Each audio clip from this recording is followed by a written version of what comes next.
कलम के जगह धरौले हथियार हो। अच्छा शुरुए के रहले हमर बाबू खून खार हो।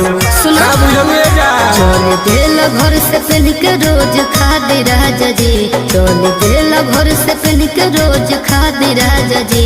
जाते जनती की हवा हो, जाते जनती की हवा अपराधी राजा जी, कोनो कीमत पकड़ते ना साधे